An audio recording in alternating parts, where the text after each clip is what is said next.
अंगुलीमाल ने 999 उंगलियां इकट्ठी कर ली थी और अपने गुरु दक्षिणा के मांग पूरी करने के लिए उन्हें बस एक और उंगली की आवश्यकता थी।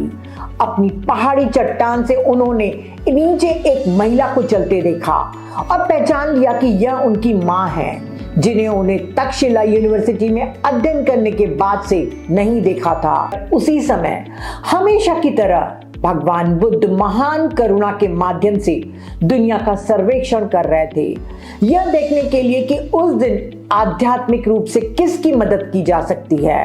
अंगुलीमाल बुद्ध के दर्शन में आया, जो अपनी ही मां को मारने वाला था, जिसके परिणाम स्वरूप वह सबसे बुरे दुखों वाले लोक में पुनर्जन्म लेगा, क्योंकि अपनी मां को मारना 5 जघन्य अपराधों में से एक है। हालांकि बुद्ध ने देखा कि पिछले अच्छे कार्यों के कारण अंगुलीमाल में भी एक भिक्षु बनने और अरहंत के रूप में ज्ञान प्राप्त करने की क्षमता थी, इसीलिए बुद्ध ने हस्तक्षेप करने का निर्णय लिया और जालिनी वन की यात्रा की। बुद्ध चलते गए।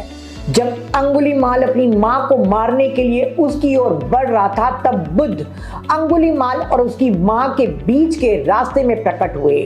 तब अंगुलीमाल ने बुद्ध को देखा तो वह एक तपस्वी को अपने ओर अकेले आते देखकर बहुत आश्चर्यचकित हुआ। उसने निश्चय किया कि अपनी मां को मारने के बजाय वह इस तपस्वी को मार डालेगा और तलवार हाथ में लेकर बुद्ध के पीछे दौड़ा। बुद्ध की अलौकिक शक्तियों के कारण अंगुलीमाल चाहे कितनी भी तेजी से बुद्ध के पीछे भागा, वह बुद्ध को नहीं पकड़ सका, जो सामान्य गति से चुपचाप चल रहे थे। थका हारा अंगुलीमाल रुक गया और बुद्ध को संबोधित किया। रुको तपस्वी, रुको, बुद्ध ने उत्तर दिया।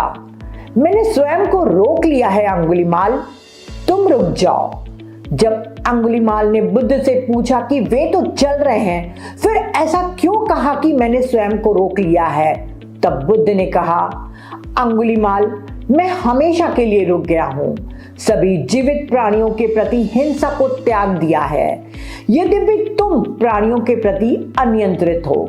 इस तरह मैं रुक गया हूं और तुम नहीं रुके हो। बुद्ध के वचनों ने अंगुलीमाल के मन में पूर्ण परिवर्तन ला दिया।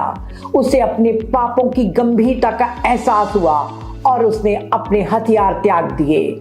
उसने बुद्ध के चरणों में प्रणाम किया और बुद्ध की शरण में भिक्षु बनने की प्रार्थना की। इस प्रकार अंगुलीमाल वह सीरियल किलर बौद्ध भिक्षु बन गया।